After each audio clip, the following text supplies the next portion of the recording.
ஒரு புதிய காலத்தின் தீபத்தை கையில் ஏந்தியவர் டாக்டர் புத்ரி தாத்தி, பத்மஸ்ரீ 2026. இருளை கடந்து செல்லும் போதுதான் ஒளி பிறக்கும் என்று சொல்வார்கள். அந்த ஒளியாகவே புத்ரி தாத்தி மாறினார். 15 வயதிலேயே அவள் வாழ்க்கையின் ஒரு கடினமான உண்மையை உணர்ந்தாள். பள்ளியை அறியாத குழந்தைகள், அவர்களின் எதிர்காலம் இருளில் மூழ்கியிருந்தது. அந்த சமூகத்தில் பெண்களுக்கு மதிப்பும் இல்லை, உரிமையும் இல்லை. இந்த பெண்களுக்கு நாம உதவலைன்னா யார் உதவுவாங்க? அவங்கள சுயமா வாழக்கூடியவர்களா மாத்தணும்னா கல்வி ரொம்ப முக்கியம். ஒரு கடினமான பாதை, நக்சல் பாதிப்பு கொண்ட பகுதி, மக்கள் அங்கிருந்து வெளியேறிக் கொண்டிருந்த இடம். எண்ணற்ற சவால்கள்.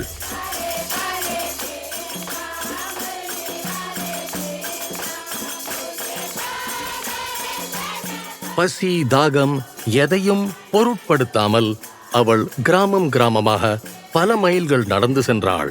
மக்களிடம் விளக்கி அவர்களை ஊக்குவித்தாள். அவள் மக்களிடம் பேசினாள், குழந்தைகளை ஊக்கப்படுத்தினாள், பெற்றோர்களுக்கு உற்சாகமளித்தாள். சில சமயம் நாங்க போனா மக்கள் கதவே சாத்திடுவாங்க. அது ரொம்பவே கஷ்டமா இருக்கும்.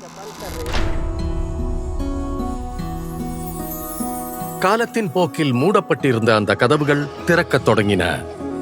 90கள்ல குழந்தைகளுக்காக ஒரு சின்ன பள்ளியை நான் தொடங்கினேன். திறமை வலிமையாக மாறியது. பஸ்தரின் பல மாவட்டங்களை சேர்ந்த பெண்களை அவங்க ஒன்றாக இணைத்தார். அவங்களுக்கு தையல் பயிற்சி கொடுத்தாங்க.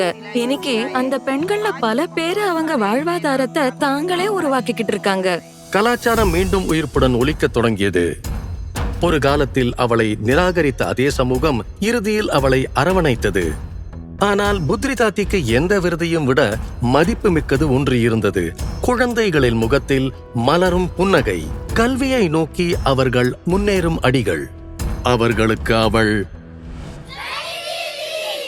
இன்னைக்கு மக்கள் எல்லா துறையிலயும் முன்னேறிக்கிட்டு இருக்காங்க. ஆயிரக்கணக்கான குழந்தைகள் ஸ்கூல்ல படிக்கிறாங்க. இது ஒரே ஒரு புத்ரி தாட்டி பண்ண வேலை மட்டும் இல்ல. தொலைதூர காட்டுல இருந்து ஒருத்தரை கண்டுபிடிச்சு அவரை முன்னேற்றுவது, அதுதான் மரியாதையின் உண்மை அர்த்தம். அதுதான் சுயமரியாதை. இதுல ஒரு ஆழமான நோக்கம் கிடைக்குது. எங்கேயோ ஒரு இடத்துல ஏதோ ஒரு விதத்துல நாம சமூகத்துக்கு தேவைப்படுறவங்கன்னு ஒரு உணர்வு வரும். டாக்டர் புத்ரி தாத்தி, பத்மஸ்ரீ 2026.